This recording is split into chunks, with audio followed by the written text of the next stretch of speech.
कश्मीरी पंडितों को इसलिए नहीं माना कि उन्होंने किसी की जमीन लूट ली हो। कश्मीरी पंडितों, हिंदुओं को मारने के पीछे मंशा यह थी कि जब तक ये रहेंगे तब तक भारत राष्ट्र, वंदे मातरम, जनगण मन वहां जिंदा रहेगा। इसलिए एक सुनियोजित तरीके से उसी राज्य का एक आदमी पहली बार भारत का मुसलमान गृह मंत्री बना। 2 दिसंबर 1989 जब देश में वीपी सिंह की सरकार थी। किस अंतर्राष्ट्रीय षड्यंत्र के तहत यह खेल हुआ कि इस महबूबा मुफ्ती का बाप मुफ्ती मोहम्मद सईद भारत का पहला गृह मंत्री बना 2 दिसंबर 1989 को। और क्या मंसूबा था, और कश्मीर के जितने भी सेकुलर, अल्ट्रा लेफ्टिस्ट सब मक्कार मिले रहे। और इस शख्स ने दिल्ली में गृह मंत्री के पद पे बैठने के बाद मात्र 8 दिन में अपनी बेटी के झूठे अपहरण का खेल किया। जिन शक्तियों ने वीपी सिंह को मदद की थी वो अंतर्राष्ट्रीय शक्तियां थी। उसी के दबाव में इसको, मुफ्ती को, भारत का गृह मंत्री बनाया गया। उसी के दबाव में वीपी सिंह ने प्रॉफिट मोहम्मद के पैदाइश के दिन को राष्ट्रीय छुट्टी घोषित किया। और मुफ्ती मोहम्मद सईद ने एक पूरे ड्रामे के तहत 2 दिसंबर को शपथ ली, 8 दिसंबर को अपनी बेटी रुबैया सईद का झूठा अपहरण की कहानी गढ़ी। और उन्हीं ताकतों के दबाव में 4 बड़े अंतर्राष्ट्रीय आतंकवादी छोड़े गए। ये जो जैश ए मोहम्मद का चीफ है मसूद अजहर, ये यही घुमा करता था कश्मीर में।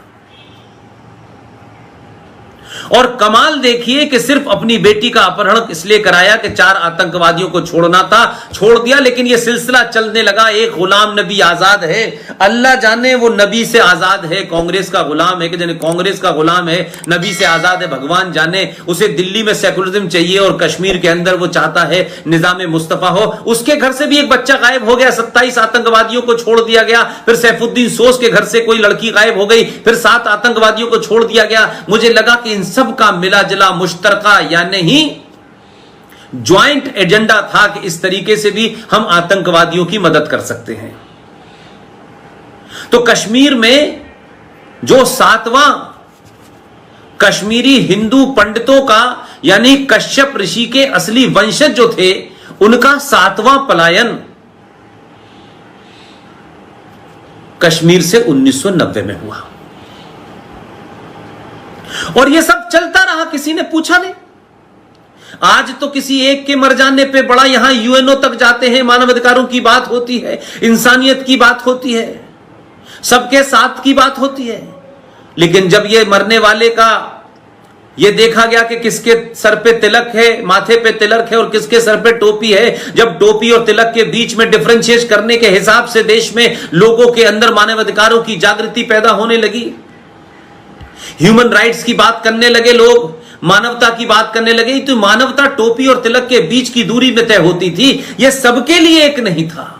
तो तिलक में मरने वाले मर जाएं तो कोई फर्क नहीं पड़ता, 2.5 लाख लोग, 5 लाख लोग भाग जाएं, अपने देश में भी शरणार्थी बन जाएं और उनके 2,500 लोगों की हत्याएं कर दें, पड़ोसी हत्याएं करें जो बरसा बरस उनके, तो इस पे कोई फर्क नहीं पड़ता। लेकिन एक टोपी वाले की हत्या कहीं हो गई हो तो पूरी दुनिया के अंदर बवाल मच जाएगा, यूएनओ के बाहर जाके लोग खड़े हो जाएंगे, इंग्लैंड में जाके चिल्लाएंगे, दूसरी सरकारों पर दबाव डालेंगे, यहां से चिट्ठी लिखी जाएगी कि इस्लामिक देश यहां आए और भारत को समझाएं और तमाम किस्म के गद्दारियों की चीजें होने लगेंगी। लेकिन देश में कोई फर्क नहीं पड़ता है। तो आर्टिकल 35 है जिसके प्रावधान इतने खतरनाक थे, लेकिन यही आर्टिकल 35 है 1954 में भारत के संविधान में जोड़ा गया। लेकिन उस वक्त के कश्मीरी लीडरान को देखिए कि कितने समझदार थे कि उन्होंने भारत की सरकार से कहा कि जो आपने 1954 में प्रावधान जो पास किया है आर्टिकल 35 है, ये हम अपने जम्मू कश्मीर के संविधान में इसे 1944 से लागू करेंगे। अगर कोई कानून 1954 में बन रहा है तो 1954 की रात से शामिल होगा। यह 1944 से कैसे हो सकता है, जब 1944 में भारत आजादी नहीं हुआ था, जब भारत का अपना संविधान नहीं था, जम्मू कश्मीर का अपना संविधान नहीं था, तो कोई प्रोविजन 1954 में दिल्ली में लागू होगा लेकिन जम्मू कश्मीर के संविधान में 1944 से होगा। लेकिन सक्सेसिव सरकारों ने, केंद्र ने, न्यायपालिका ने, किसी ने यह नहीं पूछा कि भाई ये 1944 से इसके लागू होने का मतलब क्या है, क्यों 1944 से लागू होगा, नहीं पूछा। मैं आपको बताता हूं कि 1944 से क्यों लागू किया गया। एक खास मकसद, एक सांप्रदायिक सोच, एक anti Hindu agenda, anti India agenda, Jammu Kashmir को दारुल हरब से दारुल इस्लाम बनाने का एजेंडा था। और जो छुपाता है वो मक्कार है, और जो उनको इस छुपाने में मदद करता है वो कोई हो, वो उनसे बड़ा मक्कार है और देशद्रोही है। 1944 की डेट जम्मू कश्मीर के आइन में, संविधान में, कॉन्स्टिट्यूशन में इसलिए लागू की गई कि जब भारत का विभाजन तय हो गया, 1940 में लाहौर के अंदर यह तय हो गया कि पाकिस्तान का रेजोल्यूशन पास हो गया। लाहौर की उस जगह जहां पे अटल बिहारी वाजपेयी जी फूल चढ़ाने गए थे, जिसे मीनारे पाकिस्तान कहते हैं, तो वहां से लोगों ने माइग्रेट करना शुरू किया। और 44 आते आते जब हिंदुओं के खिलाफ मारकाट शुरू हो गई, तो जो हिंदू 1944 से लेकर के 1957 तक, जब तक जम्मू कश्मीर का संविधान नहीं लिखा गया था, लगातार भारत में आते गए। उसमें हिंदू भी थे, डोगरा भी थे, सिख भी थे, बौद्ध भी थे, जैन भी थे, पारसी भी थे, ये तमाम सारे लोग आए, ईसाई भी थे। लेकिन उस वक्त के मक्कार, मुनाफिक, झूठे, हिंदू विरोधी शेख अब्दुल्ला और उसका पूरा खानदान और वो तमाम राजनीतिक लोगों ने यह तय किया कि 1944 के बाद तो 99% जो माइग्रेट होके उधर से इधर आ रहे हैं वो तो सिर्फ नॉन मुस्लिम लोग हैं, वो मुसलमान तो है नहीं। तो अगर ये जम्मू कश्मीर में आके बसेंगे तो डेमोग्राफी पर असर पड़ेगा। तो आपने कहा कि जो 1944 के बाद आए हैं हम उन्हें नागरिकता नहीं देंगे।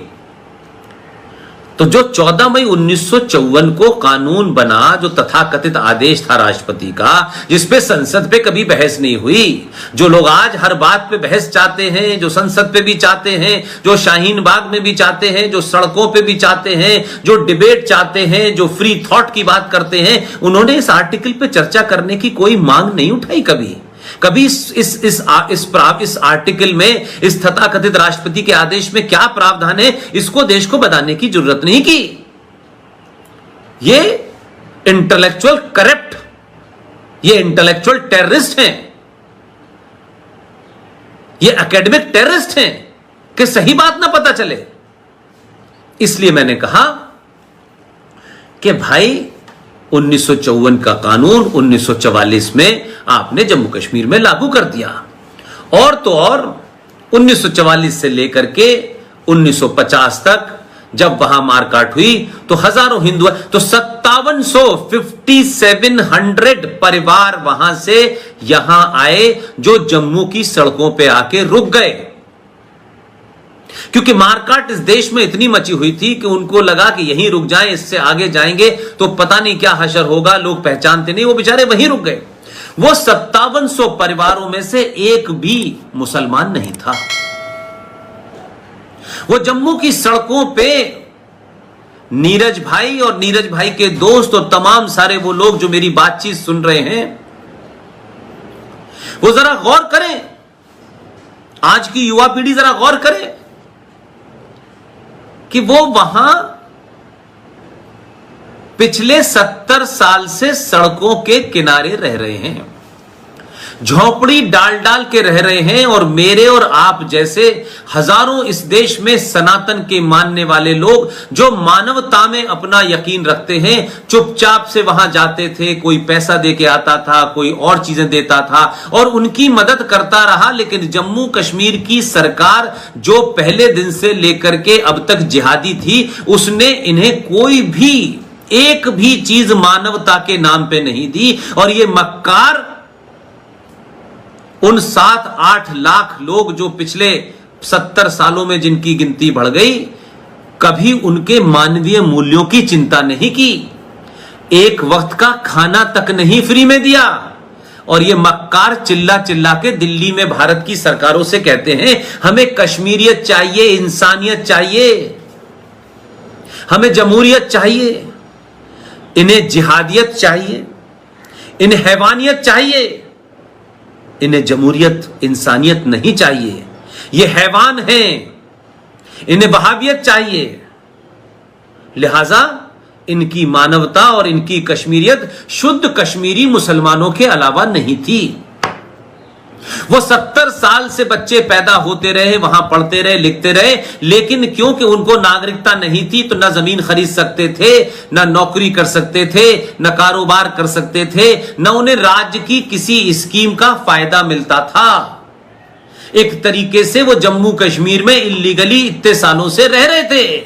बड़े बड़े अल्ट्रा सेकुलर आए, बड़े बड़े राष्ट्रवादी आए, चिंता नहीं की किसी ने।